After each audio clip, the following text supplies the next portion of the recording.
सामान्य प्रसव और योनि प्रसव। सामान्य प्रसव के चरण इस प्रकार है। पहला चरण 12 से 19 घंटे तक रहता है। इस चरण में गर्भाशय ग्रीवा नरम होकर फैलती है, जहां से बच्चा नीचे श्रेणी में उतरता है। संकुचन धीरे धीरे तेज और जल्दी जल्दी हर 5 से 20 मिनट में होने लगता है, जिससे कमर, पीठ के निचले हिस्से में दर्द और मरोड़ लगातार रहते हैं। गर्भाशय ग्रीवा के मुख से म्यूकस प्लग बाहर निकलता है, जो भूरे या लाल रंग का द्रव्य होता है। इस चरण में पानी की थैली फटती है, जिसमें बहुत सारा तरल पदार्थ बहता है या बूंद बूंद करके टपकने लगता है। ऐसी कोई भी घटना होने पर मरीज को तुरंत कसूती गृह में भर्ती कर देना चाहिए। दूसरा चरण। प्रसव का दूसरा चरण 20 मिनट से 2 घंटे तक चल सकता है।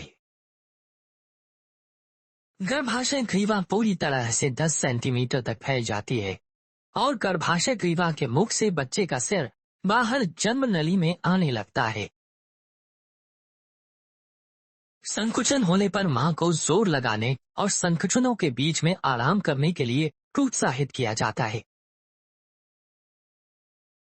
सामान्य प्रसव में बच्चे का सिर मां के निचली भाग की तरफ घूम जाता है। प्रसव के समय गर्भाशय 2 भागों में बंट जाता है, जिसमें सक्रिय भाग बच्चे को नीचे धकेलने के लिए संकुचन करता है और निष्क्रिय भाग बच्चे को आराम से बाहर निकालने के लिए राहत देते हुए फैलता है। बच्चे के सिर का ऊपरी भाग देखने को क्राउनिंग कहते हैं। इस चरण में एपिसियोटमी यानी शल्य चिकित्सा चीरा किया जा सकता है। इसमें बच्चे के प्रसव के लिए योनि में छेद और गोदा के बीच की त्वचा पर चीरा लगाया जाता है। संकुचन में मां जोर लगाती रहती है। जन्म नली के रास्ते से बाहर निकलते समय बच्चे का सिर लंबा हो जाता है। बच्चे का लंबा हुआ सिर उसके जन्म के कुछ ही दिनों में सिर की हड्डियों के सही जगह पर बैठने के साथ ही सामान्य हो जाता है।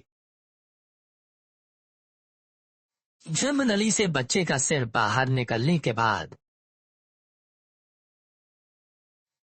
सिर और कंधे घूमना शुरू कर देते हैं, जिससे कंधों को जन्म नली से बाहर निकलने में आसानी हो जाए। मां की श्रोणी के अनुसार बच्चे के कंधे एक एक करके बाहर निकलते हैं। जन्म नली से जब कंधे बाहर निकल आते हैं, तब बच्चा आसानी से बाहर निकल आता है। बच्चे के पैदा होने के बाद नाभीय गर्भनाल या नाड़ी रज्जु को चिकित्सक या दाई काट देती है। तीसरा चरण। सामान्य प्रसव का यह आखिरी चरण होता है, जिसमें हल्के हल्के संकुचन गर्भनाल को गर्भाशय से बाहर निकाल देते हैं। इस चरण में स्तनपान और स्पर्श के जरिए मां और बच्चे में संबंध या लगाव बढ़ाने के लिए भी प्रोत्साहित किया जाता है।